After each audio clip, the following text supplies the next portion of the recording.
right now, just like Gene and I did back when we just got out of college. And you can see from Istanbul, you get on that bus and you cross Turkey, then you go into Iran to Tehran. And we got to a town where we stopped, and the driver said, we have to pay a supplement to ensure our safety. I think I almost remember him saying it in those kind of terms.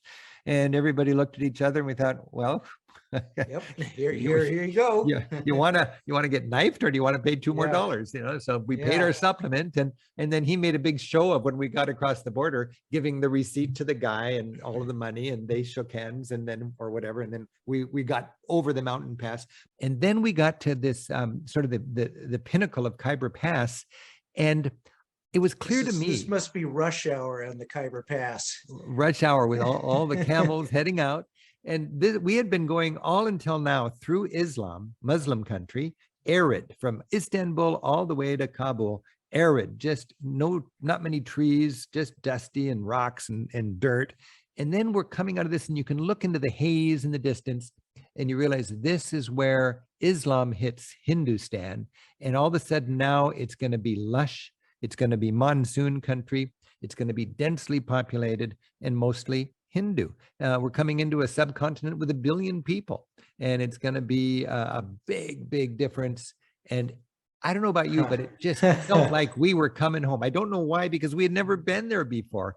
But Pakistan and India, of course, they're different now, but they kind of felt like the same to us because they both had that British heritage, didn't they? Yep. And it's like we'd done all our hard work, and finally we made it. Which actually reminds me, Rick, I think this deserves a toast. Hey, Gene. Here's to the first half of our trip. Yeah. Ding. I'm glad we did it. We could have turned back at Tehran and gone to the Greek Isles and hung out. And the great thing is, once we finally got here, man, were we happy. You know how trips are highs and lows and highs and lows and so on. Well, this was definitely a high. I was so happy, and so were you. And we had half of our trip still ahead of us. We took a moment now to kind of gear up. I think I remember we went to a tailor and got measured and came back the next day and picked up our outfits. And it looks sort of comedic for me to be wearing that, but it really felt right at the time. And both of us had our local style outfits that were appropriate. And you even got a shave. Yes, I the few whiskers that I had, and it was like, getting a shave was kind of like, it was an event. It was kind of like streaking. It was like streaking. Yes, you gathered a crowd. Yeah, it's kind of, when you're traveling, you're sort of, when you're a foreigner, you stick out, and you're kind of on stage the whole time. I think even the barber here was on stage. Look at him. He's very tuned into the fact that the whole village has gathered around. And there's a couple of Americans, God knows where they came from. I remember we were in this village thinking, I don't think anybody's ever come here, much less had a shave. But, part of the art of traveling in a country that has no turnstiles, where there's no guidebooks and no hours when things are open and no famous art galleries, is to just find ways to connect. If you see a guy thrashing his hay, ask him if you can do it for a little while. I mean, he probably still remembers the stupid American that came by and rode the oxen around the hay to do his job. And if you see a bunch of women going home with a bunch of hay on their heads, let them bear their load for a few steps there. And she had no problem letting me carry her hay. Yeah, we're so used to, as Americans, thinking that everything's done by machine. But when we went to some of these countries, you realize that it takes people to do them, whether it's harvesting the hay, or remember, Rick, we were even in this office and they had one guy they had one phone in there, and they paid this one guy to just keep dialing the number so he could get till he finally got through. And so he'd dial and it wouldn't work. He'd hang up, he'd try again. And that was his job, was just to get through. And you realize that the tasks are not simple, and you come to really appreciate the dignity of manual work. Oh, yeah. And this whole idea of living in a society where time is not money. it occurred to me, you know, we're wired to think of time as money. Think of how we talk about it. We bank it, we save it, we waste it, we invest it. We treat time like money, and it's woven into our vocabulary. And it was really a frustration for me to be dealing with people for whom time is not of any great value. So if I'm kind of going, hey, let's get it moving here, come on, you know, and he's a bureaucrat who's got all day long and he's going to get paid either way. And he's got all of this opportunity to make our life easy, but just sit down and cool your jets. It's kind of a humbling thing. Yeah. Hey, come on, Rick. Let's get this show moving. We got places We to got to go. get going. Where we? Oh, yeah. Here we Yeah. go. You Next, I talk think about we were meeting in, people. Yeah. yeah. I think we might have been in Pakistan here, and these are fellow students. These were all college students, and that's the age that we were. Yeah. I remember talking to these guys, and telling them, oh yeah, I'm taking a little time off to kind of find myself and pause my career. And they were just, I could just see it in their eyes. They were going, you're doing what? Because it was such a foreign concept to have the luxury of being able to pause your career, when Yeah. for them, they were getting their degree and they're going to start work so they can make money for their family. Yeah. And it is being privileged, and I totally get that. But I also do believe strongly that even if we've got the luxury to be able to travel can really open your eyes to new cultures and new things. That's what we saw. I remember that's what we saw right shortly after this when we got to Amritsar, Oh, and yeah. we went to, remember the Golden Temple? Well, There you go. there it is. There you Yeah. go. This golden temple it's sort of the Mecca or the Jerusalem, the holiest of holy places for the Sikh people. And this is a country called the Punjab, which is embedded in India, but it is its own proud country with its own culture. And Jean, you had just graduated from Stanford with a degree in comparative religious studies. I can't help but think that you learned a lot in the classroom about Islam and Hindus and Buddhists and so on, but what we experienced here must have complemented that in an interesting way. It really was. And when you think about it, you know, here I am at the Golden Temple, something that I had read about. And what was really cool about it that I didn't understand is, yes, it's their Holy of Holies, but everybody's welcome. Yeah. You know, this wasn't a forbidden place. We could go in. Yeah. It was wonderful. On our trip, we passed through a veritable smorgasbord of the religions that I'd studied. We went through the Muslim countries, you know, Turkey and Iran and Afghanistan, and then into the Sikh area in northern India, and the Hindu countries of India, and then we ended up with Tibetan style Buddhism. Yeah. It really was sort of the rubber meets the road for my studies. It was wonderful. You know, this is a beautiful moment here. We did a side trip from Amritsar in Punjab. We decided to go north up to Kashmir. It was a sort of a side trip. We went up and then back to the Punjab. But Kashmir is sort of this mystical mountain kingdom, sort of it's the twin sister of Ladakh and the Tibetan cultures and so on. We went through this long tunnel and we came out of the tunnel. And I remember we just had to get out and go, whoa. Yeah. We'd gone from hot lowlands, wet lowlands, and then suddenly you're in this mountain kingdom. The area of Kashmir, and it's the town of Srinagar. It's like this tropical area that gets plunked down right in the middle of the mountains. And with the altitude, it was a getaway for all of the people of means in India who wanted to leave the squalor and the mugginess and the intensity and the heat. They could go up to Srinagar and you'd find these resorts, these golf courses, these places where Indian big shots would go for a vacation, and backpackers who had the same buying power as some big shot from Delhi. And it was all around this Lake Dal. And Lake Dal, I remember we would get on a rickshaw or we'd rent a bicycle and we'd just explore around the lake and we'd find these amazing spots. And the cool thing about Kashmir is they have this flotilla of floating hotels. And the fun thing is you hire a guy in a little boat and you go shopping for your we never had a reservation for anything across the whole trip. And you'd arrive and you'd look for a place to call home. And we shopped around and we chose Muzaffar for our home for a few days while we were in Kashmir. Yeah, they a lot of these houseboats were part of the infrastructure, as it were, for the British aristocrats back when it was still a colony. And so they're like these little pockets of gentility. I remember being, oh, here we are, being just like the English country gentleman, or at least trying very hard to be that. I'm not, do you wear socks or do you not wear socks? What's the proper etiquette here? Etiquette? But we tried hard to play the role of being English gentlemen in this sort of class-oriented society. I don't remember because this is 1978 and we were probably smoking marijuana here, but I think we must have set this picture up to say, see if you can look like you're an aristocrat, or come on, have some style. So here we are trying to play the role in our houseboat called Muzaffar, which had a cheaper little one next to it called the Yellow Submarine, I remember. Yes. And look on the rooftop, Gene, of our place.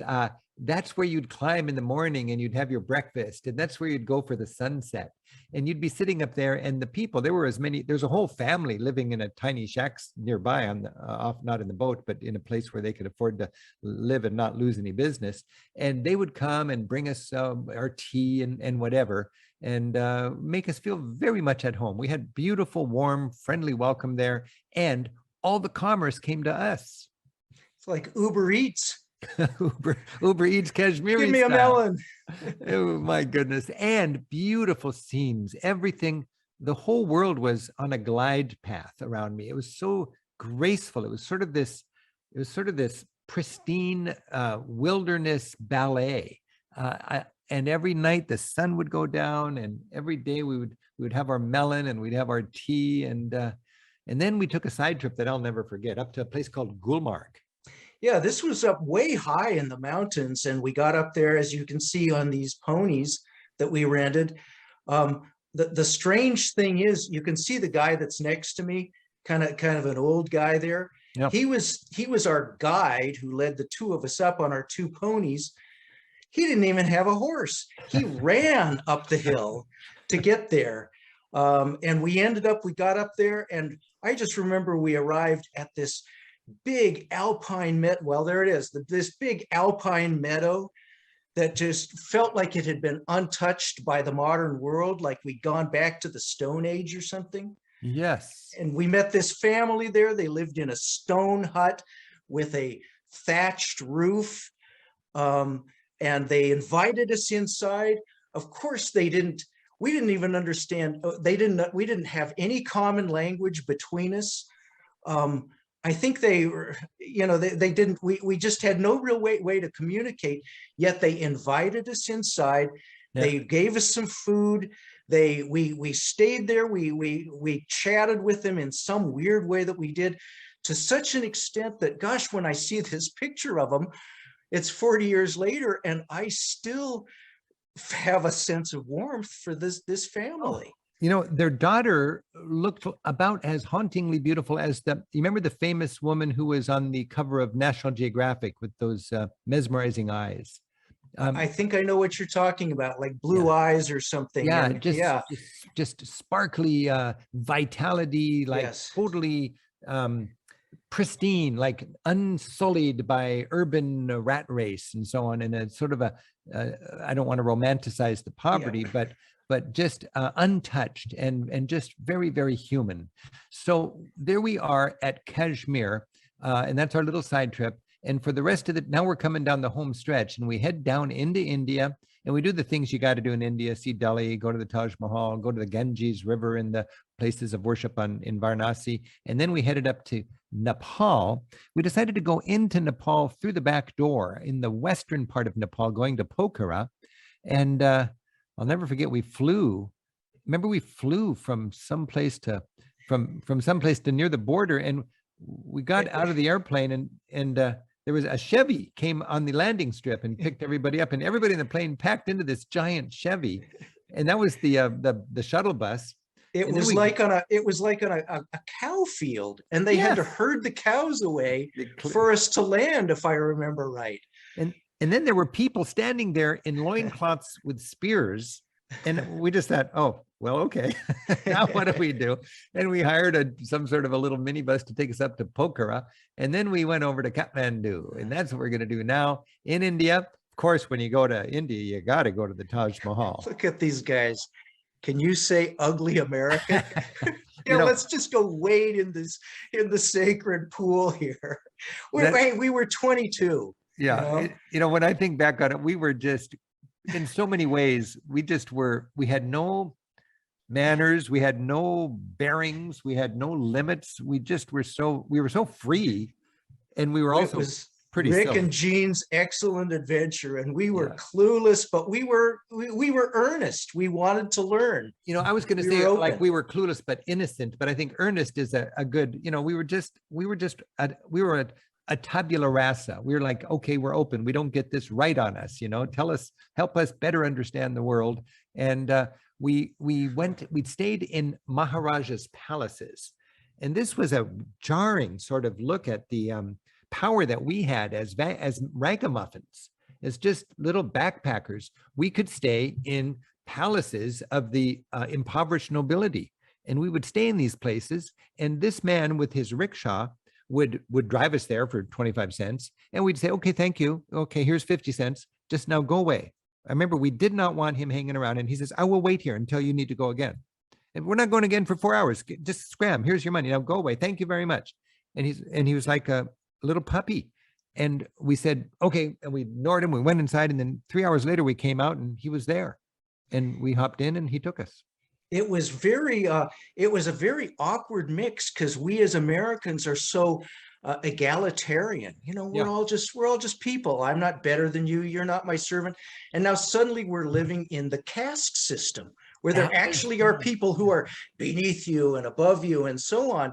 I remember in this Maharaja's palace, we would have breakfast in the big dining hall, this big elaborate dining hall. It's got this 20-foot long walnut dining room table, and it's just the two of us. It's the two of us eating, and 5 or 6 servants standing around just waiting to attend on us, just waiting for the moment when they can pour milk on our cornflakes. And it was very uncomfortable. And we were kids who were just very sort of down to earth, and these guys were our father's age, Yes. And they were our servants, and we had the caste system forced upon us. And I think Western tourists must have fallen somewhere in the caste system, because we were certainly not up there with the Maharaja. Because remember, when he would come to visit his place, everybody would stand in attention, and he'd come up with his old jalopy. It was another old big giant Chevy. Right. And it was a rundown car. It was kind of comedic, but everybody gave him that respect because of his place in the caste system, I think. Yes. Yeah. Wow. And then related to that, of course, is taking care of the cows, and as they are treasured in the Hindu culture, and marijuana. Marijuana is like a religious herb, and it's sold in the markets just with all the other herbs and spices. And it was quite routine for people to be buying and selling and smoking marijuana. It was, yeah. Yeah, right here we're looking at the leaf of marijuana that most people are familiar with. Most common there, I remember, was in its hashish form, the kind of the resin that you'd have to mix it with tobacco, right, to get it to light and smoke. But I can't inhale tobacco, so I'm worthless with that hash. I just want the leaf. Yeah, and so we, like a lot of people, we smoked, and I remember going and buying it one time, and the guy says, "Oh yeah, I've got leaf marijuana, I've got hashish, but you don't want that. Don't you want opium?" No, we don't want that. Yeah, I'm good, thanks. I remember, Gene, I think this is not overstating it. I think perhaps I'll say this so I won't get in trouble. One of the 5 happiest days in my life was a few days later in Kathmandu, at a place called Pie and Chai. And this Pie and Chai was epic. It was legendary among all the hippies and the backpackers going on the trail, because it was was sort of the party at the end of the trip. If you survived it, even if you had worms, even if you were emaciated, even if you just, were wiped out, you'd go to this garden on the edge of town, and it was a family, industrious. They were making apple pies, like American style apple pies, out of a medieval brick Tibetan oven high in the Himalayas, and they're playing the Stones and the Doors and the Beatles and Creedence, and it's just filled with backpackers eating apple pie hot out of the brick oven, smoking marijuana, listening to the Doors, surrounded by Himalayan wonder. And every time you just felt like, I could use another slice of apple pie. One would come out piping hot from that medieval oven, and you just kind of go, God is good, Pie and chai and getting high. And, we deserved that, though. This was kind of like the carrot at the end of the hippie trail. After all of this stuff that we had to go through, that was sort of a bit of a reward. When you think of marijuana and hippies, and you think of what you went through to get to Nepal, now, I never even thought of that, but it's just the appropriate punctuation or explanation mark or blanket and a pillow at the end of that amazing experience.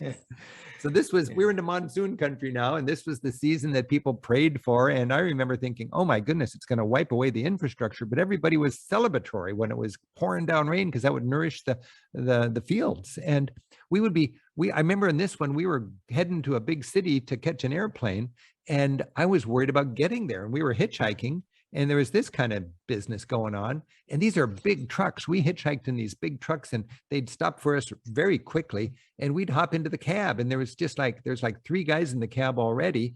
And then there's plenty of room for 2 more guys. And this is one long seat. I ended up between the driver and his door. That's a big cab. Yeah. Oh, and then you've got this whole cast of people whose career is begging, and their parents mutilate them when they're children, so they'll be more effective beggars. And it's so hard to see. It's so just heartbreaking. And here we have these guys who all their life, every day, they go out and they're unable to walk because their bodies are just ripped in shreds, and they push their metal tin through the mud and the dirt streets, and the kids gather around. And people obligated, I think, they toss a few coins in there, and these guys do their routine, and they get enough money not to starve. And it's part of life. It's part of the fabric of this amazing culture that we know so little about. Yeah, this was the hardest part of the trip, was seeing the poverty, seeing beggars. You'd give them some money, but even that, it was heartbreaking. You felt helpless. You didn't know what to do. I know the poverty still exists today, and you couldn't get away from it. You literally could not turn your back on it, because if you started to walk away, there were all these kids, poor kids, running after you, yelling, "Baksheesh, baksheesh, baksheesh, please give me a gift." And you really needed a hotel for a refuge, or you'd go crazy. It's stressful. We're just kids, 21, 22 years old. And I was not political at all when I think back on it back then, but I was having, of course, these powerful experiences that were planting seeds of thoughtfulness in me. I remember in Tehran, the capital of Iran, seeing these shiny, tall bank buildings and this elite kind of wealth amidst horrible poverty in the streets, and homeless people, desperate people leaning up against the banks. And I thought of it as a metaphor of between super privileged and desperate people. And then we go to India and we see all of this poverty, and you and I it was a playground of reality. We were just frolicking through all of it. We didn't have any immediate impact, other than it made us more thoughtful and more aware that this world is complicated and we can be a part of it. I'm just so thankful we had that experience, and you couldn't shrug it off. It stuck with you. It was a crash course in a lot of realities, hard crash course in reality. You got it. And then also with an elephant like this, you can just have a crash course in traffic. Yeah, exactly. I remember this. This was not like a tourist photo op. This elephant was we actually used these to go up from this bus stop here, up a hillside to get to this archaeological site that we were visiting. It was like at the Getty Museum, and you got the tram, but we had elephants. I was so in my element on top of this elephant. I remember as we were coming into the dock, there was a big concrete dock. It was like a concrete loading ramp. And by the way, look at the size of those elephant droppings in the foreground there. Are those? Jeez. But I was just sitting side saddle on him. My legs were hanging down and I was probably clowning around, And then at the last minute, I realized this elephant, I don't know how many 10 tons is coming into the dock. And at the last moment, I pulled my legs out of the way and bam, his hide hit that concrete stuff. And I thought, had I been asleep at the wheel there, I would have lost my legs. That would have been a horrible ending to a great vacation. And then, all of a sudden you're walking. Talk about a crash course in reality. This is, what the heck is this, Rick? This is the wood carving of some Kama Sutra thing on a temple, isn't it? Yeah, they did. They had these, a lot of these were of religious significance, and they had these erotic carvings decorating a lot of temples, both Hindu and the tantric positions of the of Tibetan Buddhism. Yeah. To us as 22-year-olds, it was hysterical. And then we went to Varanasi, and Varanasi is a very rich and intense place. This is not rich materially, but just very emotional and dramatic. And Hindus go here it's the ultimate trip. They want to come here at the end of their life. And if they die here, they can have their ashes tossed into the sacred river of the Ganges. And it was so intense, the streets there. I remember, Gene, and as tourists, we would get up early in the morning before dawn and hire a boat, and we would float down the river past what do they call the ghats, the steps, and we would bathing in it, washing the bad karma away, and praying to the gods. Yeah. Oh, what an experience that was. And to be there, to look at it and to witness it, and then to realize that people come here to die. And on the bluff overlooking it all, there's 6 fires, and on each fire there's a human body. You can see on the left this corpse's foot. And it just was like you said, to fulfill their final wish to have their ashes scattered in the Ganges. Yeah. And, it's a beautiful thing to be able to experience as a traveler. And then we headed north into the mountains, and it was just great. So I put on my best hat. Yeah. That's a good look for you, Rick. This is, men in Nepal can wear that hat and look good. I tried, and the girl there on the left thought I was kind of cute, I think, so. But it was so fun to be in Nepal. And our first town, what was this town called? Tansen or Tangsen? Yeah, Tansen. I remember this. This was a pretty magical place. Well, you wrote a song about it. You wrote a beautiful song and performed it. I did write a song about it, and it was inspired by what we experienced there, which was, this street here is kind of rustic and beautiful by day, but especially when night fell and the town was completely dark. And then far off in the distance, we hear music, and we followed it. And it was a parade through town with everybody singing, accompanied by a harmonium and some cymbals. And they would stop in front of houses, and the men would sing upwards to the windows, the glowing windows up above. And the women would open the windows, and they would toss down these gifts, flowers or bracelets. And we asked somebody, and the best they could explain it is they said, what are we doing here? This is a very local festival where we are celebrating our ancestors and thanking them for giving us this wonderful life. Wow. It was, this was, of all the highs and lows of a trip, this one was way up there. When I think about it, we were at a huge disadvantage because there was not a well-developed guidebook industry for this region at the time. Tony Wheeler, the founder of Lonely Planet, was doing this trip the same years we were. And, eventually, 10 years later, you'd come back here and everybody would have the Lonely Planet guide. And I've been to India since, and I've always had my Lonely Planet guide. But for us, God bless Lonely Planet for opening up whole stretches of the world that people would never have gone to. Yeah, but for us, it was like everybody was sharing their own experiences. They had these little mimeographed rags from different lands. And I remember when we were on the bus, I would spend entire days just going through the bus and asking, do you have any information? Can I borrow it for a couple hours and read it? And I was hungry for information. And the richness of the cultural things that you and I are trying to figure out, we were at quite a disadvantage because you didn't have professional guides to hire. You certainly didn't have a guidebook, and you're looking at this and you're trying to figure out, okay, Tibetans, these are Tibetans. They're not Nepali, but they're the same religion, and China's having trouble with Tibet, and they're coming over the border to take refuge, and you've got Tibetan refugee camps, and Nepal's putting up with them, and Nepal is so poor that India gives Nepal foreign aid, and there's all this stuff that we're trying to put together. But it's kind of a trick when you don't have a reliable and developed source of information. You know, this guy looking at, oh, sorry. This guy. Well, this guy here, you know, is this guy a poor homeless beggar or not? I remember meeting a guy like this and thinking he was, well, yeah, he's like a homeless person.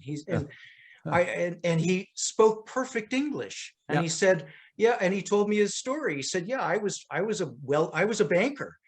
I got married, I had kids. And then this is just what we do after my kids grew up and left the house, and I'm an empty nester. Then you move on to the next stage of your spiritual progression. He renounced it all. He said goodbye to his material world and went out to wander and to resume the spiritual search. Wow.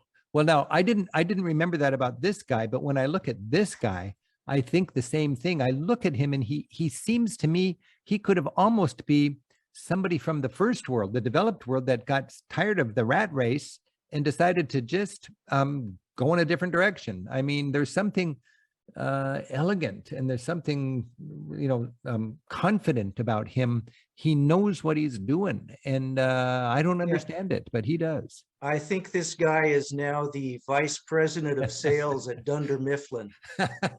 God, look into his eyes. This was right next door to the living virgin goddess. Do you remember Kumari Devi? Yeah. Kumari Devi. And we got to go to look into the eyes of the living virgin goddess. An actual living goddess. I remember that.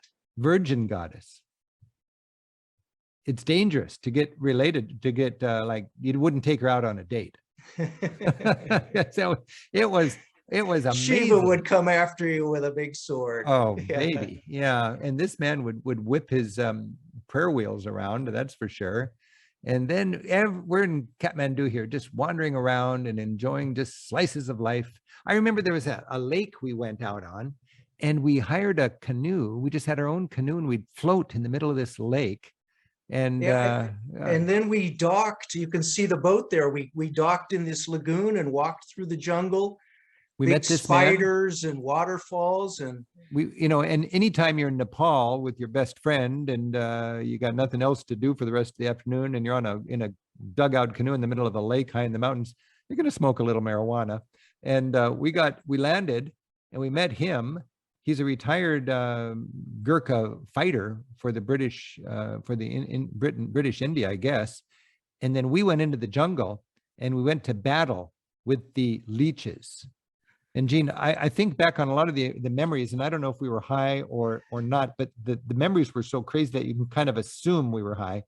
But I'll never forget. You're absolutely right, because some of what we did was just so psychedelic. It was psychedelic, hallucinogenic, just that you didn't need drugs. You didn't. But, but if you had them, it was more psychedelic. Yeah. But we went into the jungle, and I remember we almost didn't know which way was up, and we were deep in the jungle, and then suddenly it was like we were surrounded by leeches. And this is an army of leeches, and they're small. They're about maybe 1.5 inches long, and they are black, and they are like little slinkies, and they go head over tail over head, and they're coming at you from all directions, and they are dogged. They're little, but they're unstoppable. And we were just like, we were overwhelmed with fear, wondering what's going to happen. And apparently I think that's your foot, but I can see you were bit by a leech. Yeah, that story you tell sounds like a fever dream, but I swear it happened.